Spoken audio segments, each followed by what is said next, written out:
The 2017 Volkswagen Polo Urban is really good. For the money, there's not a better city car in the segment.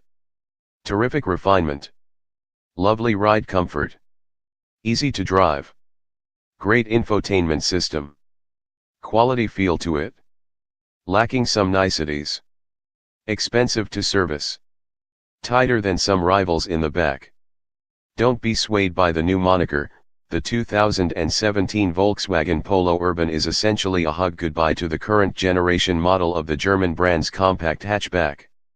It's not one of those hugs that lingers too long, either. There'll only be a Polo Urban for a matter of months before the all-new Volkswagen Polo arrives in Australia in March 2018. Read the 2018 Volkswagen Polo International Drive Review. The new generation car will be bigger, more mature, and arguably not as cute as this version, which first went on sale back in 2010. In city car terms, then, this was like a hug from a grandma. Most city cars have life cycles of about 5 or 6 years. So, what is this Polo Urban business all about, then? Well, there are two spec levels to choose from: the Urban, as you see here, which replaces the existing base model trend line, and the Urban Plus, which takes the spot of the Comfort line model. We've got the most affordable Polo you can buy, the Urban Manual, which costs just $16,990 drive away. The list price, officially, is $17,490 plus on roads, which is $300 more than the existing trend line, but VW claims there's an extra $1,500 of value in the Urban. My head is spinning from the numbers, but it's simple: don't pay more than $17,000 for a base manual Polo Urban, and this is the extra stuff you'll get that the trend line missed out on: 15-inch Tosca alloy wheels, previously steel wheels with hubcaps. Leather-wrapped steering wheel, parking brake, and gear shift knob, was plastic for all. A new multifunction display for the driver with digital speedometer. Illuminated vanity mirrors, previously you'd be doing your makeup in the dark. Urban badges. Those Urban badges are naffer than naff. But everything else is a welcome addition to the little Polo, which still has plenty of other highlights when it comes to standard equipment. The car's 6.5-inch touchscreen media system is excellent. It features Apple CarPlay and Android Auto, has Bluetooth phone and audio streaming, USB and auxiliary connectivity, FM/AM radio, CD player, and an SD card slot. It is arguably the easiest media system to use in the class. The menu systems and buttons are all logical, it jumps between screens without much hesitation, repairs with connected devices quickly, and the smartphone mirroring tech is excellent, but the Urban misses out on steering wheel audio controls, which is annoying. There are no auto wipers or auto headlights, either, but at least the headlights will turn off when you turn the car off, rather than beep at you to turn the knob. You get cruise control, operated by stock. That flat-bottomed steering wheel is a delight in the hand, and the cloth seat trim is nice, as are the plastics used across the dash and on the doors. It feels more premium than plenty of its competitors in terms of the finishes used, but it isn't perfect. Some of the buttons on our test car were a bit crooked. You might notice it first time around, but it will stick out like the proverbial when you do. But, it isn't the most practical little hatch in the class. Buy a Honda Jazz if you want that.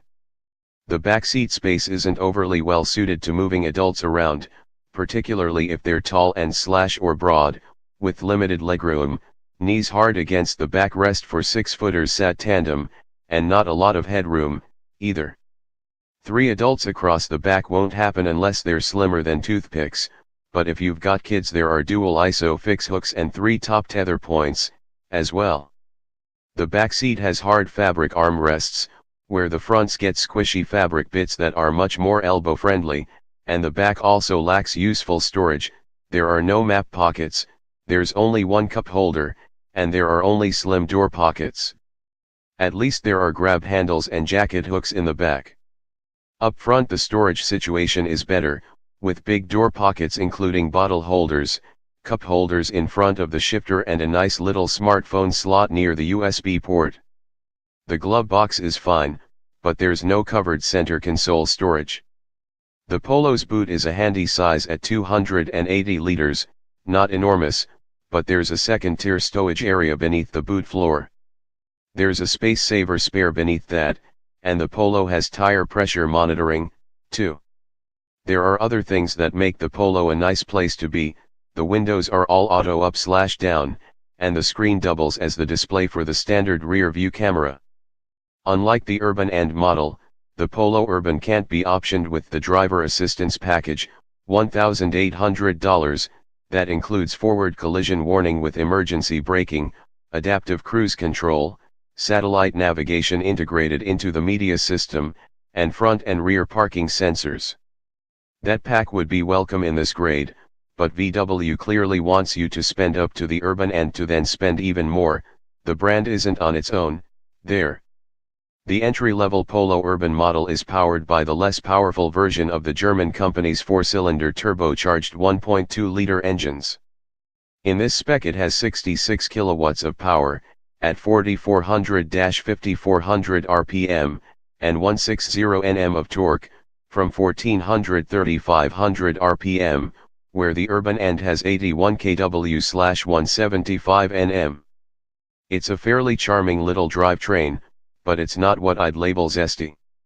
It offers honest response when the revs are right. Above 2,000 RPM is when it finds its perkiness, as it can be affected by some lag from the turbo, particularly up steep hills at lower speeds. The 5-speed manual gearbox has a fairly sweet action to it, and the clutch is light with a good take-up point. This is a really easy car to drive, although because of the way the gearing is, you do need to give it a bit of throttle before thinking of grabbing the next gear. Fuel use for the Polo is rated at 4.8 liters per 100 kilometers in this spec. Over our test loop including highway, urban and stop-start traffic, we saw 5.7 L/100 km. The Polo Urban is also, unsurprisingly, great around town. Only really sharp bumps upset the car's progress, because the suspension offers a beautiful balance of comfort and control, dealing with road joins and speed humps nicely.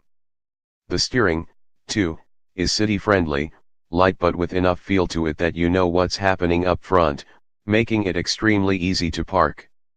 At highway speed the steering is assured, giving the Polo a solidity that belies its size. While Volkswagen might lure you in with budget-friendly buy-in, owning the car might be a little bit harder to factor into your expenses.